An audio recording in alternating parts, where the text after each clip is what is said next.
Salve gurizada, hoje a gente vai falar sobre a participação do Guilherme Boulos lá no Três Irmãos e eu vou fazer um comentário bem rápido sobre algumas falas que o Guilherme Boulos teve lá e que, na minha opinião, ele falou algumas atrocidades. Então, assim, eu admiro o Boulos, eu admiro a trajetória dele, a luta pelo movimento social, a luta por moradia, a luta para conseguir com que pessoas que não têm teto, pessoas que dormem na rua, consigam um teto, consigam ter uma casa para morar com dignidade. Primeiro eu vou deixar um trecho aqui do que é que o Boulos falou naquele podcast, qual é o trecho específico que eu vi e que eu achei absurdo. O Lula é a barreira de contenção que existe neste país para evitar o fascismo e a recolonização. Então, assim, o Boulos vai dizer que o Lula é a última barreira contra o fascismo, é o único elemento que pode proteger o Brasil dessa onda fascista do bolsonarismo. Mas eu acredito que o fascismo ele surge justamente porque são 18 anos do PT na presidência da República. É o 5º mandato petista e a gente ainda está discutindo coisas que eram fundamentais e muito graves lá em 2002 e até hoje não teve uma solução. O PT não tentou mudar isso de verdade, não tentou fazer uma reforma tributária para taxar grandes fortunas, para reduzir imposto para quem é mais pobre, para poder baratear o preço de um carro, o preço de uma moto, o preço de uma geladeira, o preço de um fogão, porque a gente vai comprar um carro popular no Brasil hoje, um Kwid custa 70, 80 mil reais, justamente porque, entre outros fatores, tem muito imposto sobre as mercadorias. O Brasil é um dos países que mais cobra imposto do mundo sobre as mercadorias. Então uma geladeira é muito caro, um fogão, um computador, um telefone, um carro, tudo é muito caro porque tem muito imposto incidido. E por outro lado, o imposto sobre grandes fortunas nunca foi aplicado na prática no Brasil, embora esteja previsto na Constituição. O PT nunca fez um esforço, nunca mobilizou suas bases para criar o imposto sobre grandes fortunas. Da mesma forma como nunca tentou aumentar o imposto de renda para quem é muito rico, multimilionário, e reduzir para quem é mais pobre. Está acontecendo agora nesse mandato de taxar 10% de dividendos, reduzir o imposto de renda para quem ganha até 5 mil, mas eu vou fazer um vídeo especificamente sobre isso e porque eu também acho meio absurdo essa proposta do PT. Então são 18 anos na presidência da República e não tem reforma tributária, não tem reforma agrária, porque o Brasil tem 46% das terras agrícolas concentrada nas mãos de 1% dos proprietários. Metade do Brasil no meio está dividido e entregue para os latifundiários.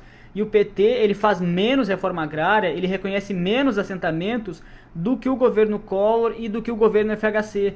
É um governo entregue, rendido, submisso às elites empresariais, ao agronegócio e não mobiliza as bases para o enfrentamento, para passar qualquer tipo de reforma. Reforma urbana, por exemplo, eu pago quase um salário mínimo de aluguel e isso pesa no bolso, faz com que a gente não tenha dinheiro para comprar outras coisas e o PT nunca tentou fazer uma reforma urbana para reduzir o preço dos aluguéis, atacando a especulação imobiliária, por exemplo. O PT nunca fez e, ao meu ver, nunca vai fazer uma coisa dessa. A gente vai estar em 2080, em 2090, vai ser o 20º mandato petista e o PT ainda vai falar que falta correlação de forças, que não teve como fazer porque o Congresso é dominado pela extrema-direita. Então, assim, sempre vai ter uma justificativa para essa inércia, para o fato do PT nunca fazer nada e buscar uma justificativa para se manter parado na inércia e sempre buscando um motivo, que é a extrema-direita, que é o Congresso, que é os astros, que é as nuvens, e nunca faz porra nenhuma. O fascismo ele surge justamente quando vem um presidente de esquerda, as coisas estão ruins, vem um presidente de direita, as coisas continuam ruins,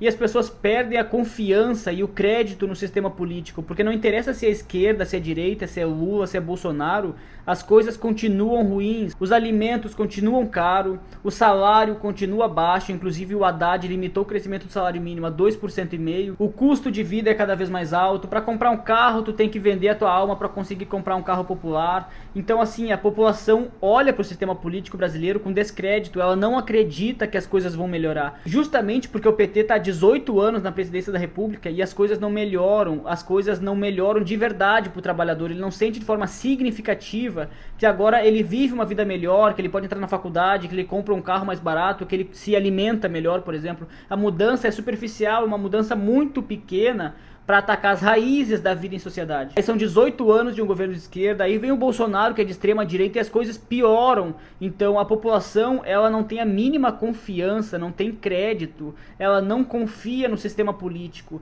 Aí ela passa a apelar a medidas autoritárias, ela vai acreditar em Pablo Marçal, ela vai acreditar nesses coaches sem o mínimo conhecimento, que vão dizer que é só tu se tornar um empreendedor, que é só tu mudar o teu mindset, justamente porque não tem projeto de Brasil. O PT não oferece um projeto de país e não mobiliza a população a ser ativa nesse projeto, a lutar em prol desse projeto, como existia no projeto de reformas de base, nas reformas de estrutura do João Goulart e do Leonel Brizola. Não à toa, naquela época, existiam mobilizações populares e greves populares de mais de 500, 600 mil pessoas, 700 mil pessoas na cidade de São Paulo, lutando pelo direito ao 13º salário. E hoje no Brasil o PT não mobiliza a população, ele se fecha numa negociação com as frações dominantes do Congresso Nacional, com o presidente da Câmara, com algumas bancadas, e não convoca a população. Ele não faz plebiscito para convocar o povo para votar, não faz referendo, não escuta a opinião pública, não dialoga com o povo. Então o PT é um partido completamente distante do povo, e essa política do PT de não fazer reformas, de realmente mudar a ordem social brasileira,